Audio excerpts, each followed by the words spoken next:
자, 인간이란 과연 어떤 존재인가? 인간 존재는 본질적으로 어떠한 구성 요소로 이루어져 있는가? 이러한 물음은 고대 철학에서부터 시작해서 현대의 신경과학에 이르기까지 인류 문명 전체에 걸쳐서 인간이 질문해온, 반복적으로 의문을 가져온 본질적인 질문입니다. 자, 우리는 모든 그 진리에 대한 가르침을 성경에서 찾고 있습니다. 그래서 이 성경의 기초에서 한번 생각을 해보도록 하겠습니다. 창세기 2장 7절은 인간의 존재가 어떠한 구조로 되어 있는가를 암시하고 있는 기초적인 성경 본문이죠. 여호와 하나님이 흙으로 사람을 지으시고 생기를 그 코에 불어넣으시니 사람이 생명이 되었다. 자, 여기에서는 이 흙이 등장하고 생기와 생명이라고 하는 단어가 등장이 되어지고 있습니다. 여기서 이제 흙, 히브리어로 아다마는 인간의 물질적인 구성 요소죠. 육체를 의미하고 있습니다. 그래서 인간이 죽으면 다시 흙으로 돌아가는 거죠. 두 번째는 이 생기를 그 코에 불어넣으셨다. 하나님이 루아흐, 이 루아흐는 구약에서 바람, 호흡 또는 성령을 가리킬 때 사용되는 단어죠. 하나님이 그 생기를 그 코에 불어넣으셨다라고 하는 이 생기는 여기서는 스피릿, 영이라고 우리가 볼 수가 있습니다. 바로 천지를 창조하셨던 성령의 주된 역사라고 할 수가 있습니다. 하나님이 말씀을 통해서 창조하신 피조 세계에 호흡을 불어넣는 것, 생기를 불어넣는 것, 생명을 불어넣는 것이 성령님의 주된 사역으로 나타나고 있기 때문이죠. 영이라고 할 수가 있죠. 그 다음에 세 번째는 이 아담아, 흙과 생기의 결합으로 인간이 생명이 되었다고 말씀하고 있습니다. 이때 생명은 네페시죠. 네페시. 우리는 흔히 이 네페시를 살아있는 혼, 소울로 보고 있습니다. 그래서 학자들은 바로 여기에서 인간의 구성 요소가 3분설적으로 표현되어 있다, 이렇게 얘기를 하고 있죠. 바로 흙이라고 하는 인간의 육체, 그 다음에 생기라고 하는 인간의 그 영, 스피릿, 그리고 살아있는 혼, 소울, 이렇게 세 가지 요소가 있기 때문에 3분설이다, 이렇게 주장을 하고 있습니다. 근데 사실은 여기서 이제 사람이 생명이 되었다, 사람이 네피시가 되었다, 사람이 살아있는 소울이 되었다 라고 하는 구절은 이렇게 영혼 육의 3분법적으로 보는 이 구성 요소 중에서 혼만을 얘기한다라기는 조금 그렇게 보기는 좀 힘들 것 같죠. 왜냐하면 사람이 곧 생명이 되었다고 하는 것은 전인적인 존재, 그러니까 영과 혼과 육이 어우러져 있는 인격적인 존재, 인간 그 자체를 가리킨다고 이제 보는 것이 아무래도 무난할 것 같습니다. 그 다음에 이제 사도 바울이 데살로니가 전서 5장 23절에서 언급하고 있는 구절인데요. 너의 온 영과 혼과 몸이 우리 주 예수 그리스도께서 강림하실 때까지 흠없게 보존하기를 원하노라 라고 기도를 하고 있습니다. 바울은 여기서 영, 혼, 몸을 이렇게 나란히 나열함으로써 인간을 형성하고 있는 어떤 삼중 구조를 강조하고 있는 것처럼 보이고 있죠. 여기서 이제 이 스피리트, 인간의 영은 뭔가? 보통은 이제 인간의 영은 특별히 하나님과 영적으로 교통하면서 그분의 뜻을 수용하는 내면적인 어떤 영적 기관이다, 이렇게 설명하고 있는데, 사실은 이 영을 따로 혼과 분리해서 따로 설명할 수 있는 성경 구절은 없습니다. 그래서 영은 여전히 이 미스터리, 영이라고 하는 것이 뭔지는 미스터리로 남아 있죠. 그 다음에 이제 혼은 인격의 중심, 우리가 흔히 지정이라고 부르는 감정, 지성, 의지로 대표되는 이 지정이를 선택하고 거기에 대해서 반응하는 어떤 주체다, 이렇게 이제 보통 보고 있는 거죠. 그 다음에 몸은 당연히 물질 세계에서 기능하는 인간의 외적 기관인 거죠. 그러나 이 영혼 육, 영혼 몸은 divided, 이렇게 구분은 될 수 있지만 but not separated, 완전히 서로가 분리는 불가능한 전인적인 존재로 보는 것이 우리 기독교의 관점이죠. 물론 인간이 이제 죽으면은 영혼과 육체로 분리되는 것으로 우리는 알고 있습니다. 자, 그래서 여기서 이제 그 학자들이 인간의 그 존재 양식을 크게 두 가지로 이렇게 보고 있다는 것을 알 수가 있는데, 이제 3분설과 2분설인 거죠. 3분설은 지금까지 우리가 살펴본 대로 영혼, 몸으로 나누어서 인간을 이해를 하는 거죠. 현대 이 3분설 옹호자 중에 대표적인 사람이 바로 중국의 워치만 리였습니다. 워치만 리는 그의 책 영에 속한 사람에서 뭐라고 주장하냐면, 이 혼이 영의 지배를 받을 때 온전한 구속이 가능하다, 이렇게 주장하고 있습니다.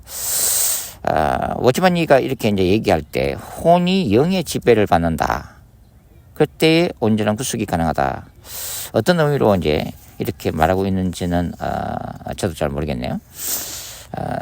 그리고 이제 웨인 그루뎀 같은 조직신학자들도 앞서 우리가 이제 이렇게 논의한 이런 성경 구조들을 근거로 해서 3분설의 가능성을 열어놓되, 또 한편으로 성경 전체 문맥상 2분설이 더 일관성이 있다, 이렇게도 얘기를 하고 있는 거죠. 그래서 아마 대부분의 이제 학자들은 2분설로 이렇게 얘기를 하고 있는 것 같아요. 그러니까 2분설은 인간을 크게 영혼과 육체, 영혼과 몸이라고 하는 이원론적인 이런 구조로 이해를 한다고 하는 거죠. 루트와 칼빈을 포함한 종교개혁 전통은 대부분 2분설을 채택을 하고 있습니다. 특히 이제 칼빈은 이제 혼과 영을 구별하는 것은 기능의 차이에 불과하다. 그래서 결국은 혼과 영은 본질적으로 하나의 비물질적 실체다, 이렇게 설명을 하고 있는 거죠. 사실은 이제 성경에서 대부분의 학자들은 이 혼과 영, 스피릿과 소울이 서로 혼용되고 있다, 서로 바꾸어서 이렇게 동의어로서 사용되는 경우가 굉장히 많다, 이렇게 이제 보고 있다고 하는 거죠. 그러나 저는 이제 이 3분설, 물론 3분설에서 아까 얘기한 것처럼 완전히 나누는 게 아니라 구분은 할 수 있지만은 분리는 되지 않는 전인적 존재로서 이제 설명을 해야 되는 거죠. 이 3분설이 조금은 더 구체적으로 우리가 설명할 수 있지 않을까. 특별히 이제 그 인공지능 시대 때에 저는 3분설이 더 인간의 존재를 설명하는 데 유용하다고 생각하고 있습니다. 자, 지금은 인공지능 초기 단계에서 그렇지만 점점 인공지능 시대가 발전되면서 만일 강한 인공지능이 등장하게 되면, 이 강한 인공지능이라는 것은 이 인공지능이 인간과 똑같이 마찬가지로 이 감정까지 표현할 수 있는, 어찌 보면 인간이 설명하고 있는 이 자유의지까지 인공지능이 표현하는 시대가 되면 3분설적인 설명이 더 강하게 대두될 거라고 보는 거죠. 자, 지금은 우리 사람들이 이 개나 고양이 같은 동물들도 친근하게 이제 지나면서 어찌 보면은 그 패밀리로 생각하는 경향이 있잖아요. 그래서 개나 고양이가 단순한 동물이라고 하는 차원보다는 어찌 보면은 그 나름대로 인격을 가진 존재로 받아들이는 경향성이 점점 강해지고 있죠. 인공지능도 마찬가지입니다. 인공지능이 인간과 더불어서 이에 완전히 동업하는 시대가 되면 이 인공지능은 인간의 감정을 읽으면서 또한 그도 감정적으로 표현이 얼마든지 가능할 수 있는 존재가 될 때, 즉 외관상으로는 전혀 인간과 구별할 수 없는 존재로까지 발전되게 되면 사실은 이 이분법적인 구분으로서는 인간과 인공지능을 구분할 수가 없게 됩니다. 왜냐하면은 뭐 인간도 이 지정이 감정과 자유의지를 가진 존재고, 그 다음에 인공지능도 자신의 감정까지 표현할 수 있고 생각과 논리를 가지고 있다고 보면 인공지능도 휴머노이드 인공지능도 마찬가지로 인간의 뭐 육체하고는 다르겠지만 뭐 그것이 뭐 그 외형이 쇠로 되었던 뭐로 됐든 간에 합금으로 됐든 간에 음리 육체를 가지고 있고 또 인간과 마찬가지로 자유의지와 감정을 표현할 수 있기 때문에 전혀 인간과 강한 인공지능 사이에서의 어떤 구별이 불가능하게 된다고 하는 거죠. 그럴 때 이제 3분법이라고 하는 것은 인간이 인공지능과 비교해 볼 때에 외형도 가지고 있고 이렇게 감정과 자유의지도 가지고 있지만 인간 안에는 영이라고 하는 인공지능이 가지고 있지 않는 독특한 구성 요소가 있다고 하는 거죠. 그런 의미에서는 3분설이 더 인간의 존재를 설명하는데 유용하지 않을까 저는 개인적으로 그렇게 생각을 하고 있습니다. 물론 뭐 현대 무신론자들은 특히 이제 영의 존재를 부인하는 무신론자 입장에서는 이런 것들이 이제 또 설득이 안 될 수가 있는 거죠. 특별히 이제 뇌과학자들은 인간이 부르는 이 자유의지조차도 어찌 보면 그 외부의 반응에 대해서 이 인간의 그 뇌 속에서 일어나는 그 화학작용이나 전기작용으로 인해서 인간의 감정과 의지가 생기는 거지 자유의지라는 게 별도로 존재하지 않는다라고까지 이제 주장을 하고 있다고 하는 거죠. 그러나 이 자유의지라고 하는 것은 저희들은 이제 성경을 믿는 크리스천의 입장이니까 자유의지가 없다면은 결국은 이 복음을 인간이 수용하지 않느냐에 대해서 하나님이 천국과 지옥의 심판조차도 할 수가 없다고 하는 거죠. 왜냐하면 모든 것들이 수동적으로 이루어진다면 인간이 수동적으로 내린 결정에 대해서 하나님이 공의로운 심판을 하실 수가 있느냐 하는 거죠. 결국은 인간의 적극적인 능동적인 자유의지가 있기 때문에 인간은 어떤 것을 선택했고 복음을 받아들일 건지 거부할 건까지도 결정을 했고 거기에 대한 책임이 따르기 때문에 하나님의 공의로운 심판이 가능하다 이렇게 우리가 보는 거죠. 자, 이렇게 인간을 3분설로 볼 수도 있고 2분설로 볼 수도 있지만 가장 중요한 건 뭐예요? 3분설로 보든 2분설로 보든 가장 중요한 것은 인간은 이 모든 것들의 조화로운 통합된 인격체다라고 보는 것이 더 중요하다고 하는 거죠. 예. 자, 여기서 이제 우리가 한 가지만 더 생각을 하면 이 영혼육에서 가장 중요한 요소가 뭐냐?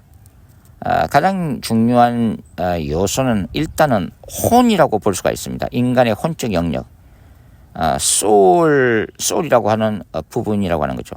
이 소울, 이 혼이 어찌 보면 인간 존재의 핵심이고 그 다음에 구속의 대상이면서 이 성령과 악령의 이 사이에서의 어떤 영적 전쟁이 치열하게 일어나고 있는 인간의 그 마음 영역이라고 볼 수가 있기 때문에 그렇습니다. 그래서 이 혼적 영역은 인간이 선택하고 판단하고 느끼는 인격의 자리인 거죠. 그리고 인간의 자율성, 자유의지와 도덕성이 형성되는 자리이고 바로 하나님의 형상이 적극적으로 반영된, 물론 그것이 이제 죄와 사탄의 활동으로 말미암아서 파괴된 상태이긴 하지만 하나님의 형상이 반영되어 있는 영역이 바로 이 혼적 영역, 지정이 마음의 영역이라고 이제 할 수가 있는 거죠. 자, 그래서 바울도 로마서 12장 2절에서 마음을 새롭게 함으로 변화를 받아라 하는 말씀을 하고 있는데, 이것은 혼적인 영역에서의 리뉴얼을 의미하는 거죠. 새로워짐. 그러니까 혼이 성령의 지배를 받아야 비로소 그러니까 말 그대로 생각이 바뀌어야 삶이 바뀌고, 그래서 거룩한 삶이 가능하다는 것을 얘기를 하고 있는 거죠. 그래서 이 혼적 영역, 마음과 지성, 의지의 영역이 굉장히 중요하다고 하는 거죠. 자, 그러면은 이 혼적인 영역이 중요하다면 아까 제기한 그 인공지능과 구별되는 3본설에 있어서의 스피릿의 의미는 뭔가, 영의 의미는 뭔가 하는 거죠. 자, 이 문제를 우리가 생각해 보려면 바로 요한복음 3장을 읽어봐야 됩니다. 요한복음 3장에는 밤에 예수님을 찾아온 니고데모가 예수님과 대화하는 도중에 예수님의 입으로부터 물과 성령으로 거듭남에 대한 진리가 이제 등장하는 그런 장이라고 할 수 있죠. 자, 물과 성령으로 거듭남에 대해서 예수님이 니고데모에게 설명한 것은 뭐냐면은 출생과 관련해서 이 출생의 비유를 통해서 말씀하시는 거죠. 특별히 이제 3장 6절 보시면은 예수님이 뭐라고 하시냐면은 육으로 난 것은 육이요, 영으로 난 것은 영이다, 이런 말씀을 하시잖아요.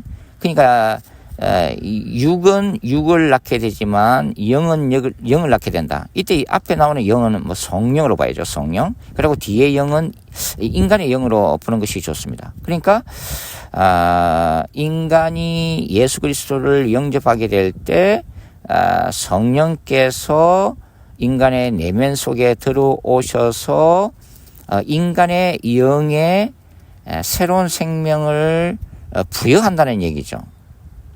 이것은 천지를 창조하셨던 성삼위 중에 한 분인 성령께서 이 피조된 세계에 생명을 불어넣었던 것처럼 이미 죽어버린 인간의 영 안에 들어오셔서 생명을 부여함으로 해서 죽었던 영이 다시 살아난다는 것을 의미하고 있습니다. 자, 여기서 이제 죽은 영이라고 하는 개념이 등장하고 있는 거죠.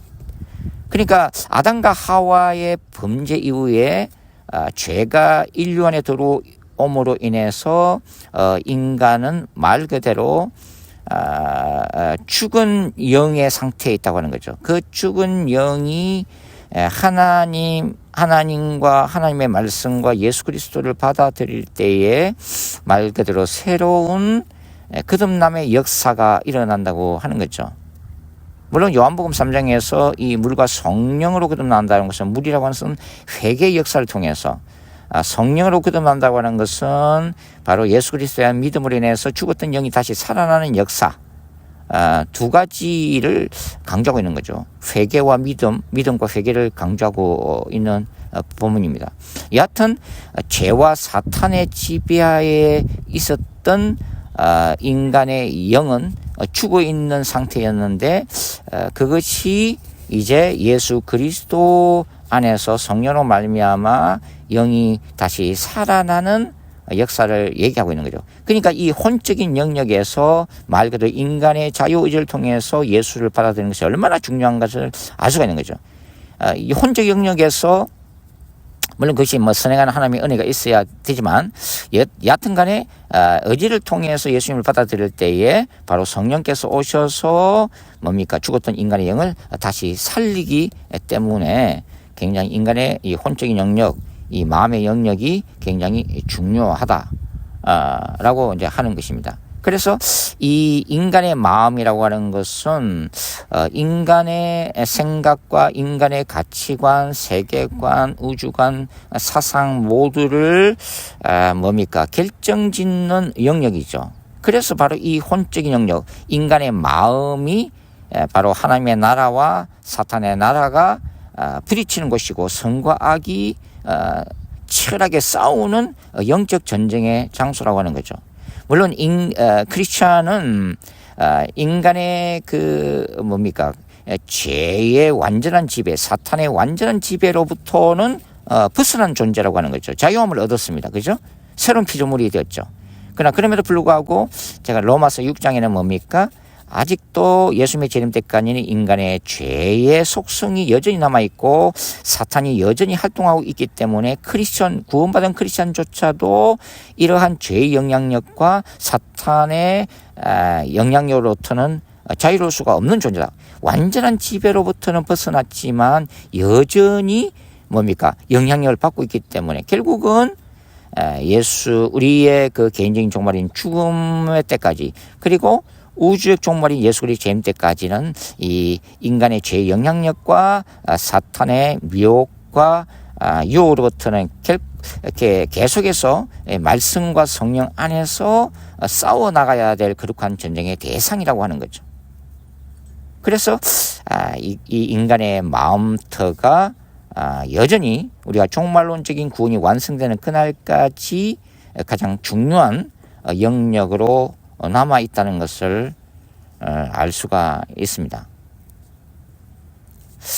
히브리서 10장 39절은 이렇게 얘기하고 있죠. 우리는 뒤로 물러가 멸망할 자가 아니요 영혼을 구원함에 이르는 믿음을 가진 자라고 얘기를 하고 있습니다.